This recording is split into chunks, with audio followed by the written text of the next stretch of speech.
Assalamualaikum warahmatullahi wabarakatuh. Sebelumnya perkenalkan nama saya Auzel Pradana dengan NIM 2201397205 dari kelas 3 D3F dari perhotelan Sekolah Tinggi Pariwisata Mermo.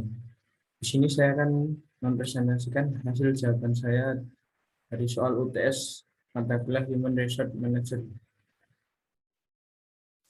Soal nomor 1. Jelaskan bagaimana Anda akan mengatasi masalah bekas pemberi kerja yang tidak bersedia memberi referensi buruk pada bekas karyawan mereka.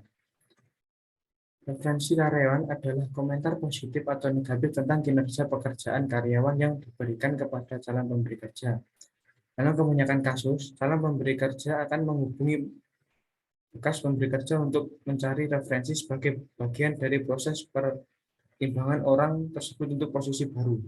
Calon pemberi kerja memeriksa referensi selama proses wawancara untuk memastikan bahwa pernyataan kandidat tentang keterampilan kerja dan pengalaman kerjanya akurat. Faktanya, mendapatkan referensi adalah salah satu bagian terpenting dari proses perekrutan karena dapat memberikan informasi berharga yang membedakan satu kandidat dari kandidat lainnya. Untuk mengatasi masalah jika bekas pemberi kerja tidak bersedia memberi referensi buruk pada bekas karyawan mereka, maka solusinya dapat menggunakan jasa informasi prapekerjaan untuk mengecek pelamar.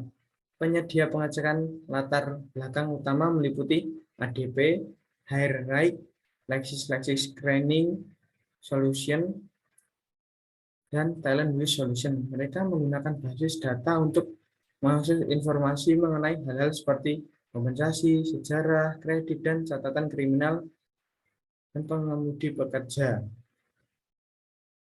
Soal nomor 2. Apakah menurut Anda tes kepribadian dapat memprediksi kinerja?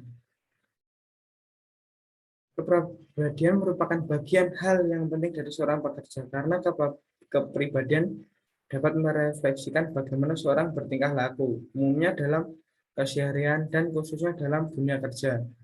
Dan dari tingkah laku tersebut akan muncul suatu pola tindakan sebagaimana penjelasan Kervin and John 2020 bahwa kepribadian mempengaruhi pikiran, perasaan, hingga tingkah laku seorang. Ini mengindikasi bahwa sebuah pekerjaan ataupun jabatan harus dibebankan kepada seorang pekerja yang kepribadian ideal agar pekerjaan tersebut dapat selesai dengan memuaskan. Tes kepribadian merupakan salah satu alat yang digunakan oleh perusahaan untuk menyeleksi calon karyawannya. Tes kepribadian dilakukan untuk menentukan pelamar terhadap keberhasilan atau jabatan atau pekerjaan. Banyak pelamar yang memiliki kecerdasan, bakat, dan pengalaman tetapi gagal dalam melaksanakan tugas yang diberikan karena tidak mampu bekerja sama dan memimpin orang lain. Ini karena kepribadiannya yang tidak menunjang. Oleh karena itu, melalui tes kepribadian, perusahaan akan mendapatkan kandidat dengan kepribadian dan nilai-nilai yang sesuai dengan tujuan perusahaan. Dengan begitu, perusahaan akan menemukan kandidat yang paling memenuhi syarat untuk posisi tersebut, baik dalam hal keahlian dan kepribadian. Dikutip dari tech.co.id, lembaga pembelajaran global Hyper Iceland merilis hasil dari survei terhadap lebih dari 500 CEO, direktur pelaksana, manajer perekrutan, dan karyawan industri teknologi, komunikasi, dan pengembangan bisnis. Hasilnya menggambarkan betapa pentingnya perusahaan mengetahui keberadaan calon karyawannya. Hyper Iceland menemukan bahwa 78% responden merasa bahwa kepribadian adalah aspek paling penting dalam hal perekrutan. Bahkan lebih dari keterampilan yang dimiliki seorang calon, 28%. Ketika ditanya sifat kepribadian mana yang paling penting, responden menyebut optimisme, kreativitas, dan pikiran terbuka sebagai sifat yang mereka cari karyawan baru. Dan itu ada beberapa hal yang harus dipahami mengapa tes kepribadian ini adalah hal yang penting. Beijinginterview.com menjabarkan beberapa alasan mengapa perusahaan menggunakan tes kepribadian untuk mencari karyawannya.